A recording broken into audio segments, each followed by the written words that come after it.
حدود ساسانی ها این منطقه رو به عنوان شهر مردگان میدانستند که به عنوان زیارتگاهی استفاده میشد. اما وقتی که وارد محیطی میشیم که با دیوار که حدود 11 برج داشت و ما از روی خرابه های اون دیوار وارد شهر نکروپولیس میشیم، در بر میگرفت 5 دوره تاریخی رو. یعنی در زمانی ایلامیان اینجا رو تحت تسلط داشتند، در زمانی حدود 3800 سال پیش، و بعد از اون در 2500 سال پیش در تسلط هخامنشیان بود که نقش‌های چلیپا شکل آرامگاه اونها رو نشون میده. و بعد از هخامنشیان در جرز دوم از سمت چپ آرامگاه داریوش ما کتیبه خط آرامی رو میبینیم که مربوط به دوره سلوکیان هست، سلوکوس. و بعد از اون دوره ما به دوره‌ای میرسیم که به احترام نسبت به هخامنشیان یا اجداد قهار خودشون اومدن نقش‌هاشون رو پایین آرامگاه‌ها تعبیه کردند که نقش ساسانیان یا زمان ساسانیان رو نشون میده. و بعد از اون ما میرسیم به یک نقش بسیار کوچک که سند مالکیت روستای حاجی آباد هست که حدود اواخر دوران قجر در این منطقه نقر میشه در دل کوه. پس دوران مختلف تاریخی رو داریم، اما برای شروع توضیحاتمون ما دوران ایلامی رو رها میکنیم و دوران هخامنشیان رو مورد بررسی قرار میدیم. نقش هایی که از زمان هخامنشیان باقی مونده 4 نقش چلیپایی که به ترتیب از سمت راست خشایارشاه، داریوش شاه بزرگ، اردشیر شاه اول و داریوش شاه دوم در نهایت قرار میگیره. و نقش دیگه هخامنشی ساختمانی است که همه اون رو به عنوان کعبه زردشت میشناسند به اشتباه، که توضیحات و صحت اون رو بعداً میدیم. اما چرا آرامگاه‌های هخامنشیان در این ارتفاع و به چنین شکلی طراحی شد؟ برای اینکه پی ببریم به زعم و نظری که برای اولین بار این آرامگاه را تراش داد، باید بررسی کنیم دوران هخامنشی و عقاید و ایدئولوژی اونها رو. وقتی که آرامگاه کوروش کبیر رو در شهر پارسگرده یا پاسارگاد بررسی می‌کنید، می‌بینید که آرامگاه در طبقه 7 پلکانی قرار گرفته که کنار اون رودخانه‌ای بوده در فاصله تقریباً ندور، و آرامگاه در دل سنگ قرار گرفت. به چه علت؟ به علت احترام به تفکر میترائیسم های منطقه یا زرتشتیانی که در منطقه بودند و مقدس بود خاک طاهر و نمیشد جسد نجس انسان رو درون خاک طاهر اونها قرار داد.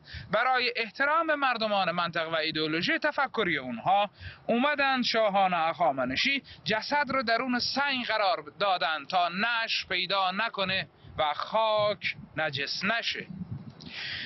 داریوش کوروش آرامگاهش رو اونجا قرار داد، کمبوجیه هم در پاسارگاد، و بعد از اون ما میرسیم به داریوش که باید تعیین تکلیف بکنه برای آرامگاه خودش. میاد آرامگاه خودش رو شبیه آرامگاه کوروش کبیر در کنار رود قرار میده و یک ردیف از تخت سنگ هایی که باید 7 گانه می بودند رو طراحی میکرده. اما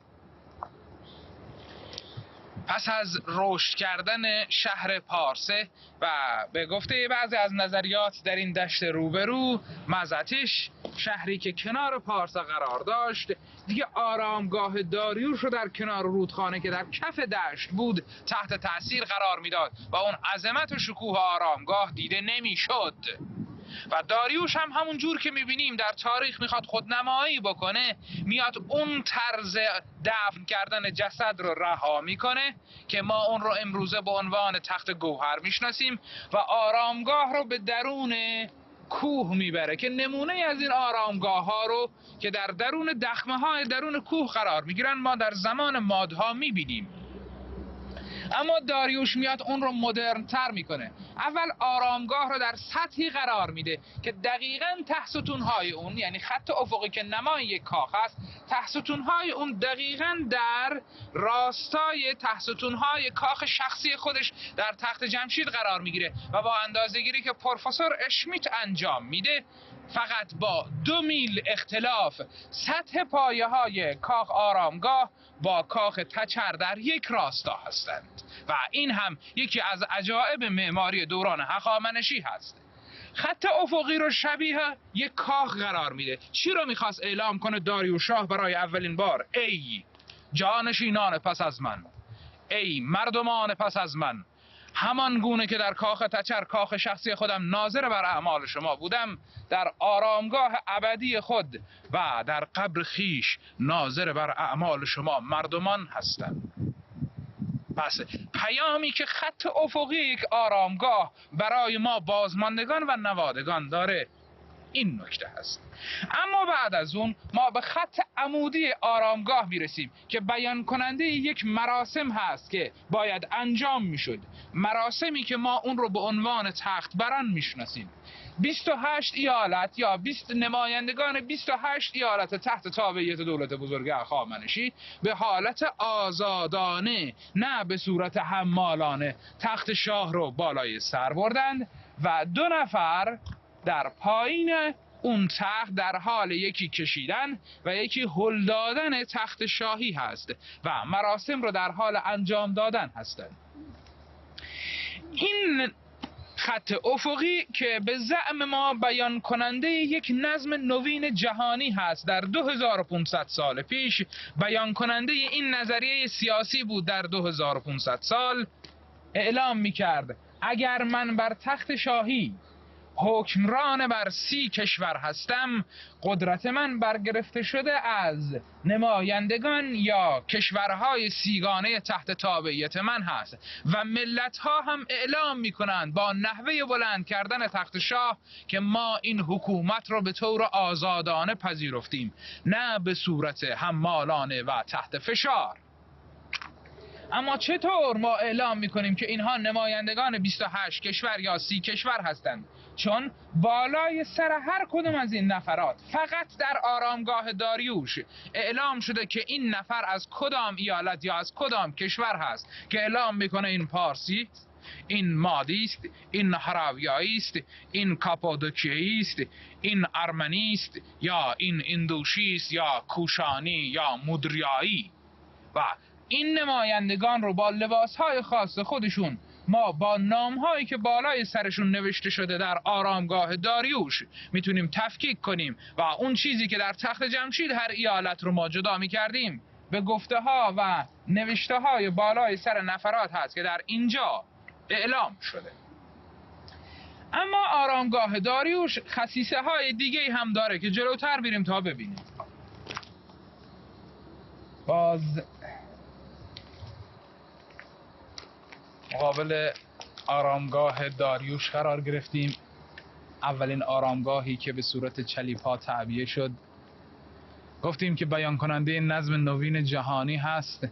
اگر ما دقیقاً در روبروی آرامگاه قرار بگیریم، 3 نفر در پشت سر داریوش و 3 نفر در روبروی داریوش تخت رو حمایت می‌کردند که از این 6 نفر 5 نفر لباس پارسی و 1 نفر که در وسط در پشت سر داریوش هست لباس مادی به تن داره که بالای سرش معرفی میشه که این آماسبه مادی هست. اما نفر بالا در پشت سر داریوش کسی هست که در بیستون هم نقش اون تراش کرده و اونجا هم معرفی میشه که این گاوبروه پارسی هست، همون کسی هست که دخترش رو به زنی داریوش در میاره، همون دختری که اسمش با عنوان رتبامه ما اون رو میشناسیم، دختر گاوبروه پارسی که ریسپید یکی از 7 قبیله بزرگ پارس بوده. این آرامگاه خصیصه‌ای که داره، البته پروفسور اشمیت اعلام میکنه که برای اولین بار که باستانشناسی اینجا رو انجام میدن، میگه من هنوز رنگ سیاهی که اطراف حلقه چشم شاه رو گرفته بوده دیدم. پس نشون میده که این نقوش رنگامیزی بودن و در اثر مرور زمان از بین رفتند.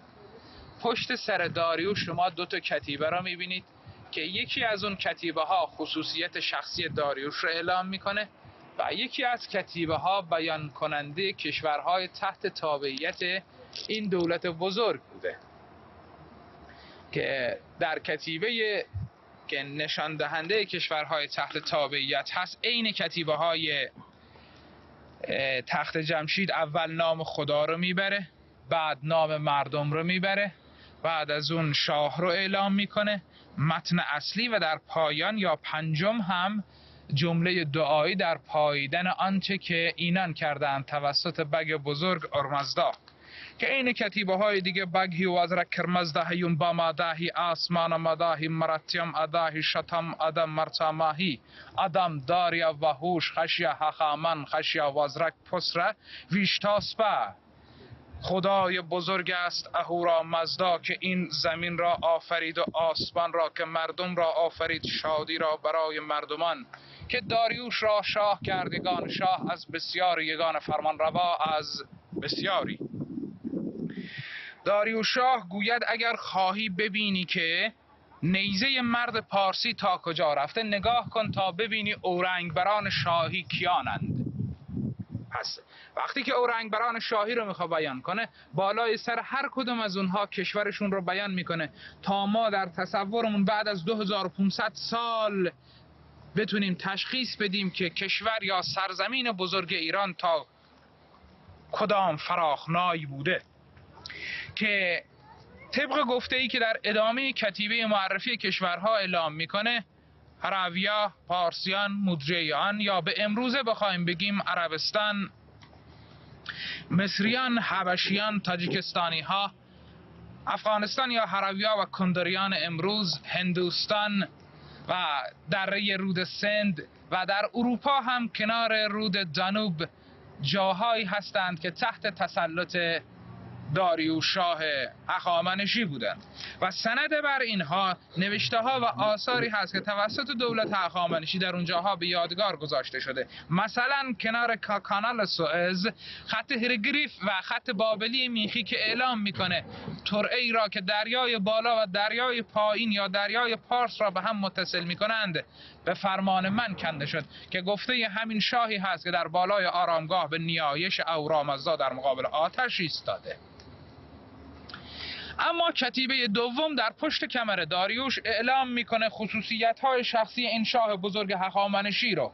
کسی که اعلام میکنه من دوست راستیم نه دروغ، چون کسی گفته ای را به من گوید در گوشی، تا بر من به تحقیق معلوم نگردد باور نکنم. در آوردگاه چون مردی را بینم، به نیروی ادراک و خرد دانم که دوژندیش است یا نیکندیش. و خصوصیات دیگه ای رو که اعلام میکنه من نیزه افکنی نیکم، چه سواره چه پیاده، و گفته های دیگه ای رو که جلو میاد و در انتها هم درخواستی میکنه از کسانی که این نقش ها رو در آینده میبینند و میخواهد که خرابش مکن و قانون را بر کسی پوشیده مدار. این هم ترجمه 2 کتیبه ای هست که پشت سر داریوش در شهر نکروپولیس یا نقش رستم اعلام شده. اما یک مراسم در بالای خط افقی آرامگاه ها اعلام میشه که شاه هخامنشی به حالت نیایش در مقابل آتشدان ایستاده و خیلی ها تا این نقش رو دیدند اعلام کردند که هخامنشیان آتش پرست بودند یا به طور کلی ایرانیان مجوس و آتش پرست بودند. اما برای رد این نظریه بهتر ما به گفته فردوسی نظر داشته باشیم که میگه نیارا همی بود آیین و کیش، پرستیدن ایزدی بوده پیش. مگویی که آتش پرستان بودند، پرستنده پاک یزدان بودند. در آنگه بودی آتشی خوب رنگ، چون مرتازیان راست مهراب سنگ. پس پرستیدن یا نماز خواندن در مقابل محراب‌های کاشیکاری شده یا سنگ شده نشانه سنگ پرستی و کاشیکاری و کاشی پرستی ما نیست. همون جوری که نمیتونیم بگیم ایرانیان باستان آتش رو میپرستیدن، فقط آتش رو به نشان و نماد یک آفریده خدا که نشانه تقدس بود احترام میگذاشتن و در مقابل اون اهورا مزدا بگ بزرگ رو پرستش میکرد.